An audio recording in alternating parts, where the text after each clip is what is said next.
Hello guys! Hello Taurus! Welcome dito sa akin channel, Kapalaran 888. Welcome Taurus! Alamin natin kung anong messages, vibration, gabay energy para sa lahat. Ito ay para sa last 2 weeks ng February 2025 para sa lahat ng Taurus. Okay, first card mo Taurus is you are seeing this situation accurately. So sinasabi sa'yo dito Taurus na kung ano yung nakikita mo sa ngayon, yan talaga ang totoo. Okay? Kung ano yung pinapakita sa'yo, pinararamdam sa'yo ng mga tao sa paligid mo, yan ang katotohanan.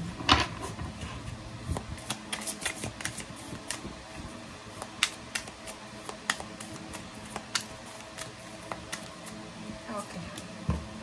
Friendship. Wow. Taurus. Okay. Dito sinasabi ng barahan na kung ikaw daw ay makikipagkaibigan, kinakailangan mong hanapin yung talagang ituturing ka na kapamilya.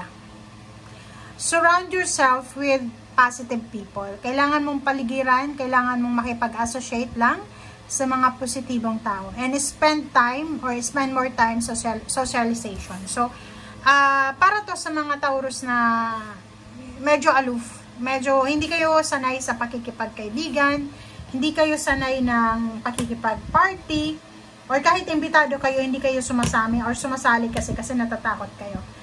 Dito sinasabi na kailangan mo siya sa ngayon. Connection. Kung halimbawa naghahanap ka ng trabaho, naghahanap ka ng career, parang ganon, or nahanap mo yung sarili mo, ang pinakamabilis dito ng actions is yung pakikipagkaibigan. Pakikipagkaibigan, pero kailangan hanapin mo yung taong like-minded, yung pareho kayo ng mindset or pareho kayo ng gusto sa buhay.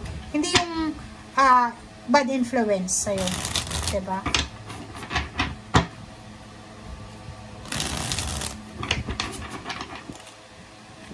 Okay.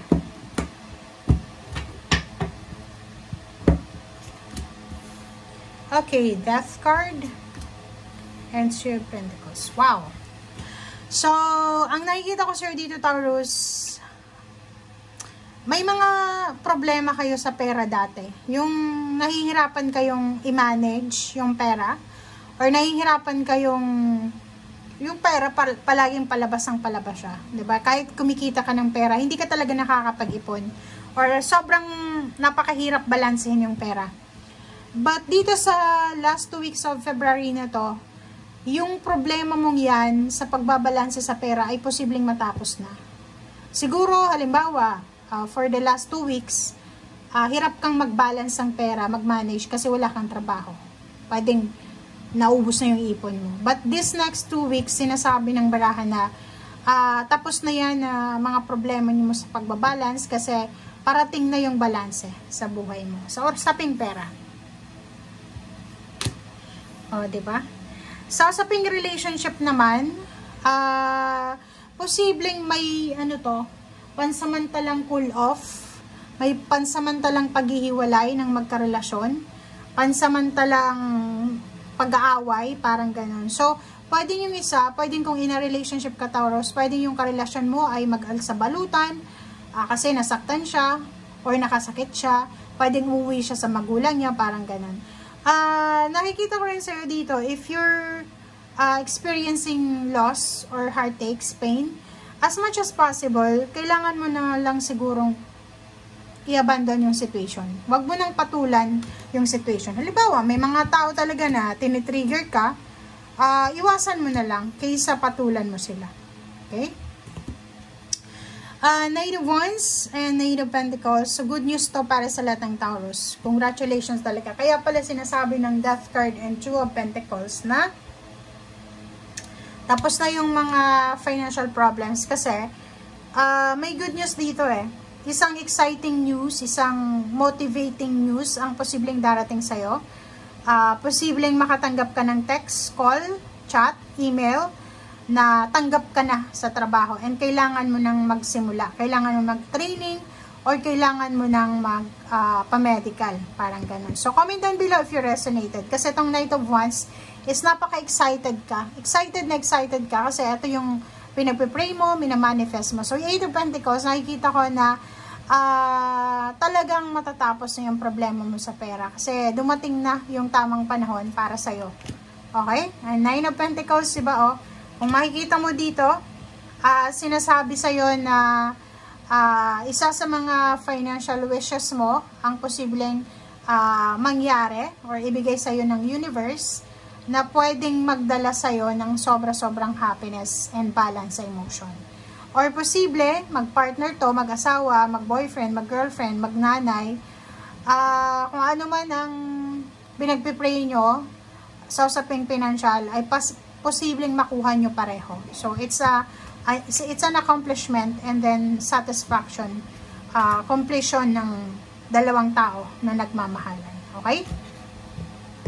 Okay, next card natin is Queen of Pentacles and the Devil.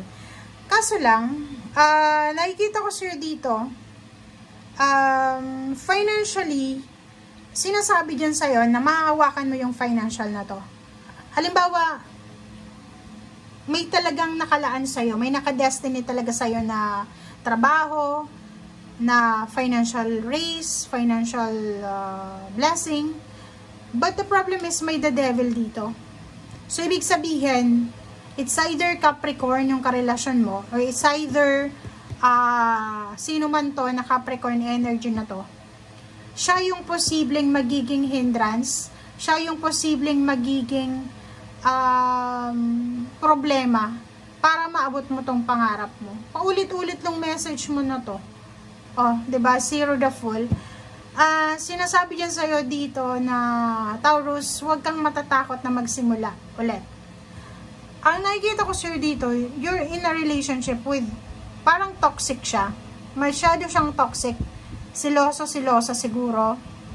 Ang pwedeng mangyari dito is yung mga Taurus na gustong pumunta ng ibang bansa, yung taga-probinsya na gustong magtrabaho sa city, hindi kayo pinapayagan ng asawa nyo or ng girlfriend, boyfriend, kasi natatakot sila na baka maghiwalay kayo. Which is toxicity yun eh. Kasi yung pangarap mo na to is para to sa inyo eh. 9 of Pentacles and 2 of Cups is fulfillment of emotional wishes ng dalawang tao. Pero may pumipigil sa'yo. May pumipigil para magsimula ka ng bagong buhay. May pumipigil para makuha mo tong financial boost na to. Okay? Napakahirap ng makuha to guys ha. Ibig sabihin, kailangan mo magsakripisyo.